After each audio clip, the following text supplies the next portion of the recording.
Helgi Þorgils Friðjónsson, gallerí gangurinn eða gangurinn sem heimagallerí þitt og hefur verið í 42 ár núna. 43 ár, já. Að sko, hvernig, bara förum aftur í tíma og veltum fyrir okkur hvernig þessi hugmynd kom upp. Já, það nokkuð einfalt. Ég hafði reyndar verið í gallerí, stofna gallerí og verið með hér og þar, bæði í Hollandi og svo frá 74 elstæðin í Reykjavík. Já. En aðalástæðan fyrir ég stofnaði þetta, maður verður líka lítið tilbaka í tímanum vegna þess að það var eiginlega ekkert að vera hérna frá útlöndum. Já. Nýlistasafni var ekki byrjað að sýna Suðurgata 7, það var farið að hægja á Suðurgötu 7 sem ég var líka í reyndar. Og ég vildi bara svona jafnaldra mínir og yngri væru til staðar. Það var verið að sýna Sára og svona listasafni í Ísland sem voru bara tilheyrandi svona septemberkynslóðinni sem var bara mjög fínt og allt svoleiðis. En ég fannst vanta minn aldur. Já. En hugmyndin að vera með þetta heima á sér, sko þetta hefur örugglega ekki verið eitthvað sem það var ekki víða á þessum tíma. Ég held bara þetta hafi verið nánast einstæmi hérna á Íslandi. En svo kom í tísku þannig að ég held mörg voru skýrði hérna undir stiga tröppunum út í glugga og svona. Ég held að það hafi verið svona grín að ganginum. Já. Og kannski krókur hjá Pétri og svona, það svona allt sambærileg nöfn einhvern veginn. En það fyrsta var að ég vildi ekki láta þetta trufla mig svo mikið, þannig að þetta að vera lágmarkskostnaður og þá var náttúrulega bara stærsta rýmið heima tiltækt og það var gangurinn. Já, og þetta byggist mikið á listamönnum sem ég hitti. Ég var farin að sýna bara strax á skólaárunum talsvert mikið úti og þá hitti ég alltaf einn og einn mann, svo átti hann vini og svo voru menn farin að spurja annan mann hvort að hann gæti ekki fengið sýningu í ganginum og svo framvegis. Þannig að þetta var ótrúlega gott start má segja. Sem dæmi, nú ætla ég að name-droppa einum manni, Martin Disler, það var fyrsti útlendingurinn. Hann kemur á verkin hans á fyrstu útlensku sýningunni eru nánast á fáránlegu verði. En hann sýnir svo á Feneyjabíennalinn svona 3 mánuðum seinna og eftir það eru verðin bara einhvers staðar upp í buskanum sko, en þess að þar verður hann heimsfrægur.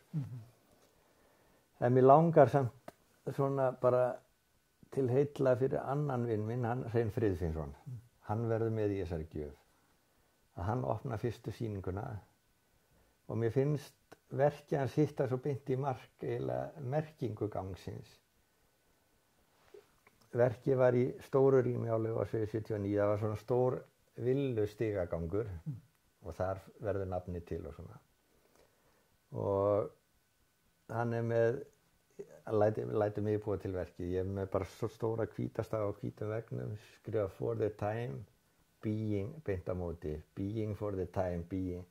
Svo gerði hann annað í katalógin hér, sett stundum á lausblöðung. Og mér finnst þetta eiginlega að vera gangurinn, sko, for the time being. Það sé svona hugmyndin. Eitthvað sem kemur og fer bara. En Helgi, við hugsum áhrifin af þessu sýningarhaldi fyrir bara þína kollega í íslenskri myndlist sem kom í heimsótt þegar það kemur ný sýning og þá oft myndlist mannað utan. Hvernig metur þau?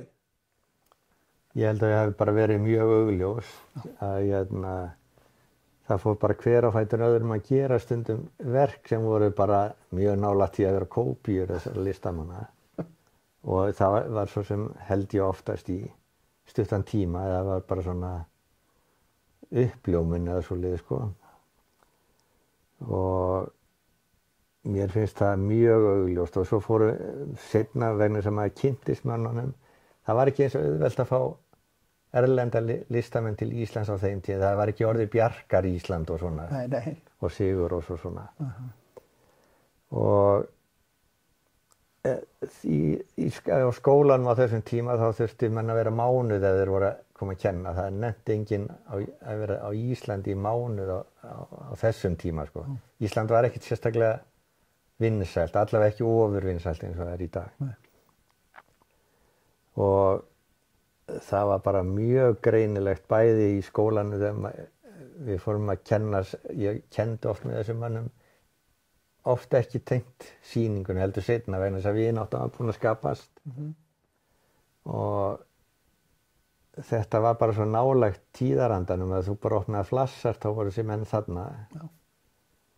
Þannig að allir sem komu reglulega í ganginn og langt út fyrir það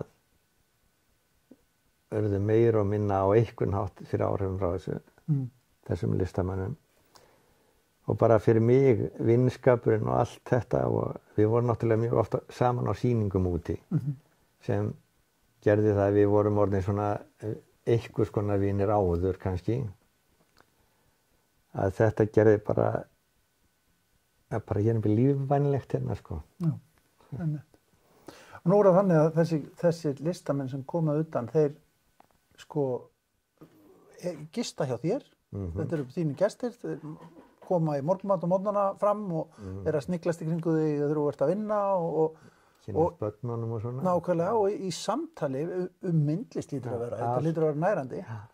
Ég átti nú í það meðal annars, sko, að við vorum bara kvölds og morgna að tala um myndlist og það var það sem menn voru að hugsa nákvæmlega þá eiginlega má segja, sko, þegar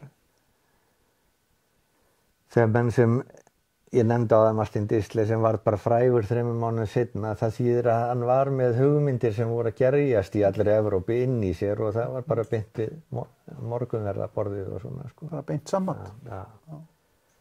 Þannig að ég er ekki nokkrum vafa bæði á mig og aðra hér heima að þetta hafi mikil áhrif og ég bara veit að margir þeirra sýndu í Nýlistasafninu seinna, sumar sýningarna fluttum við úr ganginum seinna yfir í Nýlistasafninu, söfnum við saman vegna þess að náttúrulega minna. E8 hjá Pétri Arak á annarri hæð og sumir enda á Listasafni Íslands jafnvel og svona, sko. Og núna enda allir þarna náttúrulega. Og Íslands, já, akkurat. Og það er ekki nokkuð vaga að þetta hafði talsvert mikil áhrif, sko. En ef við hugsaum aðeins þessa gjöf sem að er gefin núna og þið gefið inn, sem sagt, þessi saga, 40 ára saga rúmlega af ganginum. Hvernig kemur það til og hver er hugsunin bak við það að láta þetta fara inn í Listasafn Íslands? Sko í byrjun var kannski aðal hugsunin að vera með ríflega 40 ára sýningu. Að blandast inn í kannski ef maður fór að tala um COVID og sumir svo að ég verði að bíða með að senda og svona og það kom bara strax í ljós að þínir og þessir vildu gefa okkur Rakel sem sagt myndverkin sem við sendum. Og þá sögðum við bara að það væri ákveðin hugmynd að ef að þið vildu þá höfum við fengið einhver verkagjöf hérna sem við hugleiðum að áframgefa Listasafni Íslands og ef að þeir vilja það ekki þá einhver annarri sambærileg stofnun. Það er bara hugmyndum að ég veit að þetta er þáttur í íslenskri listasögu og maður vill hafa listasögun einhvers staðar svona til svona raunverulegu listasögun. Það dettur kannski engum í hugan mér að þetta sé þáttur í henni, en það er bara samt augljóst. Ég gæti bara farið í bréfakassana mín og svona til að sýna þetta ef að menn vildu. En ég var svona, eins og þetta dæmigerð í Ísland, þá var ég við að stundum var einhvers konar pirringur yfir að þetta eitthvað kæmi svona og svona. En það hefur aldrei skipt mér máli. Maður heyrði það stundum frá listamönnum sjálfum vegna þess að við fórum náttúrulega á barina og svona og þá voru það einhverjir kannski að kvart og kveina. En flestir svona, bara góðir og yndislegir. En þetta er sem sagt svona grunnurinn á bakvið að við ákveðum að gefa þetta.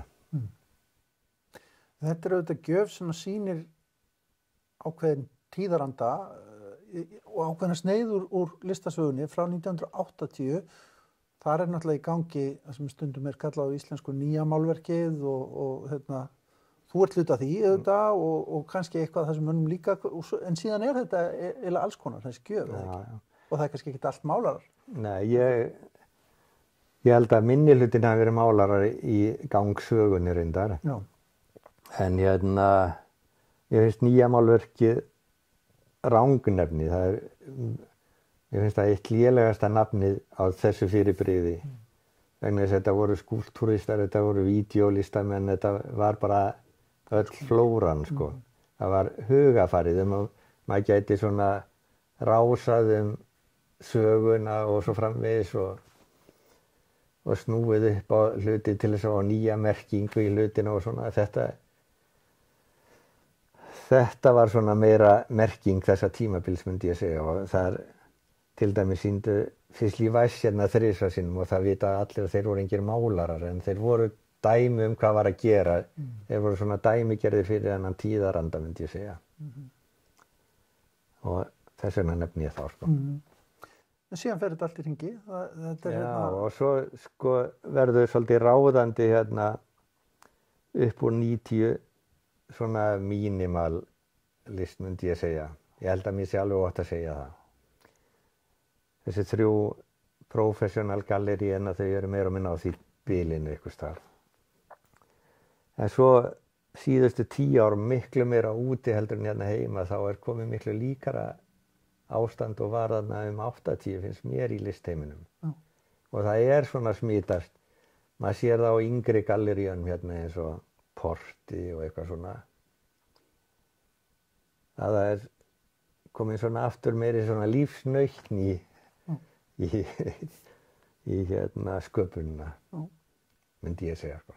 Það ekki rétt hjá mér? Jú, það má alveg segja það og það má alveg líta líka á það að þessi gjöf, hún geti nært til framtíðar, hún geti nært kynslóð sem núna að stíga upp. Ég nokkurn veginn viss það, sko.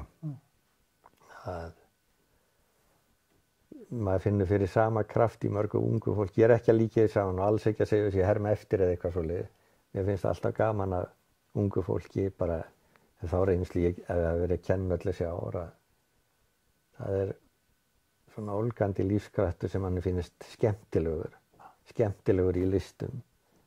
Og ég að vona gangurinn hafi einhvern veginn verið svoleiðis.